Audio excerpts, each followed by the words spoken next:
Hello everyone, Brachiosaurus227 here, back to you after quite a while with a brand new video.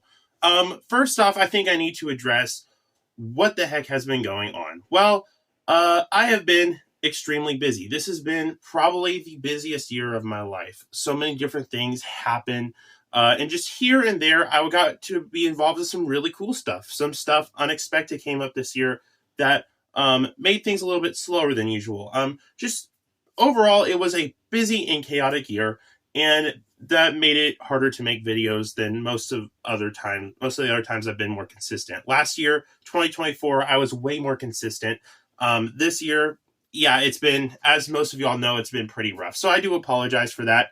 But we're hopefully going to get back on track for 2026. I do have some videos planned. The channel is not going anywhere, anything like that. It's just been one thing after another, and it's made it kind of hard to actually get time to make videos without like sacrificing actual rest. So, and I don't want to do that. So with that being said, let's get started with just like talking about all the stuff that happened this year with Nerf and all of that. I have quite a few thoughts, and I kind of wanted to voice those as kind of a 3,000 subscriber special. Yes, I finally have reached 3,000 subscribers. I want to thank you all so much for it. It is a huge milestone, and it happened at one of the busiest times of the year. So it was the busiest year for me, and the busiest time of this year, it legit happened right then. So yeah, pretty crazy. With that being said, let's get started and talk about all the crazy Nerf stuff that has just kind of happened this year and my thoughts on it, the good, the bad, and the weird. All right, so first off, I think we need to address the elephant in the room, the up-and-coming rising star of the year and of just the hobby in general, X-Shot. I mean, good grief. X-Shot has been nothing but on a roll this year. I actually don't think they've released a single bad blaster in the past 3 years, besides maybe the long shot, the first couple generations of the X-Shot long shot. Besides that, they haven't really released a single bad blaster, and that's, like, I can confidently say that. Almost everything they release has worked consistently, has been good, is really well priced, and especially this year, at the beginning, we of course got the Fury X, which blew people's expectations out of the water. A $15, now $20 because of the tariffs, blaster that is just so cool and so well designed, and like for the insanely cheap price, in the fact that it does what it does is crazy. But then X-Shot blew everyone's expectations even more out of the water with the piston pump. Like, I haven't gotten my hands on it because I legit haven't had the extra funds to just spend on a lot of the new stuff coming out. The piston pump's next on my list, though. Don't worry, guys. I'm going to get it. But the piston pump's amazing. Everything I've heard about it, it's great. My friend tested his Nerf room. He bought it over when he came to visit. I got to test it out. It is absolutely amazing. And it's crazy that X-Shot has done this when other companies have just straight up failed making a reliable AEB, and then all of a sudden X-Shot does it. It's just crazy. X-Shot has been on a roll this year, and they have not stopped. They've made the smoking barrel, the blaster corn, the other thing. They've made the goofy stuff, nice, awesome gimmicks. They're even on the gel blaster front, they're doing great. X-Shot has completely blown away my expectations this year, so I would like to applaud them. The other companies have been all but consistent. Everything but consistent. They've been so confusing. Busby is basically non-existent this year. Besides releasing some recolors, that's literally it. Nothing new this year. Zilch. Nada. Nothing. It's crazy. And of course, we have Nerf, which Nerf has been really weird. I don't know exactly what's going on with them because there was announced that next, besides the in-series loadout stuff, they were going to release something called Score Tech. It was very expensive. There was like vests. It talked about vests, blasters, and it was all in the $100 ranges, like very, very expensive. 50, like the cheapest thing I think was like 50 or $60. So whatever it was going to be insane. I'm assuming it was some kind of like RFID infused Nerf dart that when it hit a vest or hit near the vest, that it would register as a hit or something like that. It was going to be kind of crazy. From what I understand, it was too complicated, and it ended up either getting delayed or just canceled outright, which is evident because besides in-series and a couple Minecraft blasters, we got nothing from Nerf. This has, I think, been one of the just driest years for Nerf in general. Most of the stuff this year was reshells and reskins, which I'm not really opposed to. Nerf's been doing it for years. X-Shot's been doing it for even even more egregiously longer than Nerf. They've only really been recently getting new stuff, so it didn't really bother me as much, besides the word reskins. Okay, guys, at first I was like, it's fine, but like, we don't need 1,000 words. Stop it with the word reskins, please. For the love of all that's holy. Stop it, please. But that being said, Nerf, like, the only real new thing Nerf released this year was the Galactic Commander in that super fast firing gel blaster that I had not seen anywhere besides like a random toy store in Dallas. But like, that's it. That's literally it. And that's the only place I've seen it besides getting it online. But besides those two things, there's not really anything new or interesting from Nerf. And I'm really confused as to why.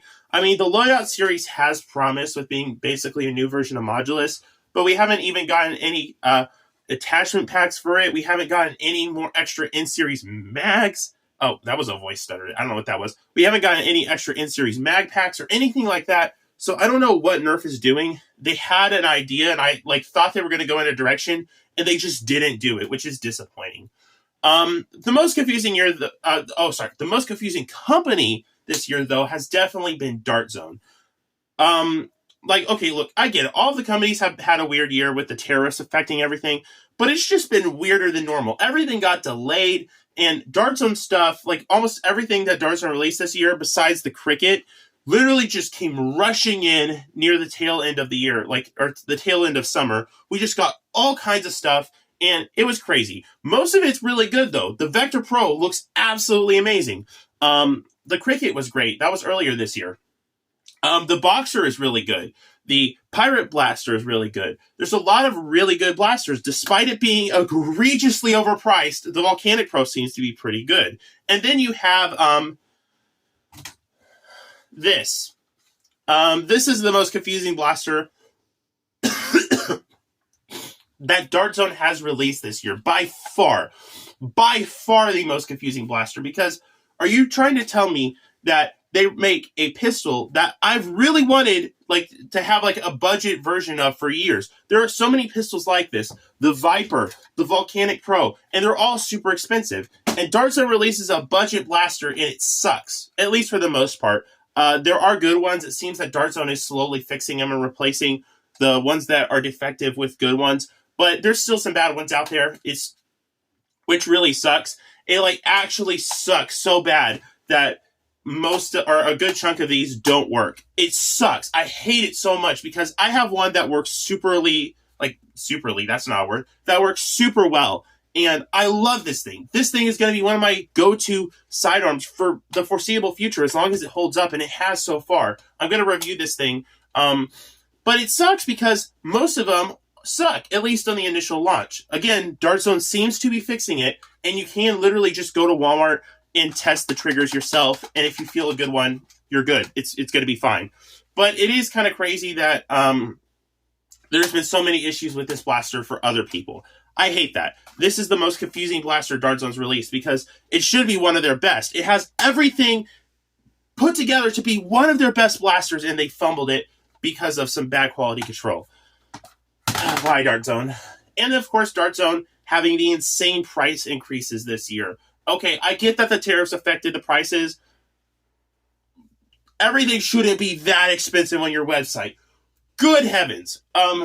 Going on your website and seeing a Liberator, okay, it shoots harder than the normal Liberator. Great. Why is it $40? It's not worth $40. Okay, the Venom Pro has a new coat of paint.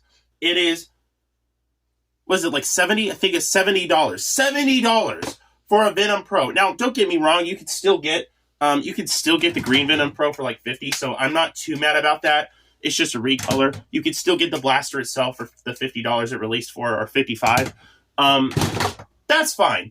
But still, a new coat of paint isn't worth $70. That's crazy. And of course, the biggest offender, the Volcanic Pro. I'm sorry, guys. Every time I see it, I just cannot defend that price. Is it a fantastic blaster? Yeah, from everything I've seen, it looks great. It looks amazing. I really want one. But you gotta understand, there's only two places you can currently get it, to my knowledge. The Walmart website, which has it for $65, free shipping though, or the Dart Zone website, which has it for $55 plus shipping. You're actually going to be spending more on Dart Zone's website, And either way, it's going to cost you about $70 to get the Volcanic Pro. And one of the biggest, advantages of it is that you can upgrade it. It has upgrade kits. Well, no, you have to pay extra for the upgrade kit, which means you're going to have to pay, I think it's like $10 or $12 plus shipping, plus tax. You're going to be spending nearly $90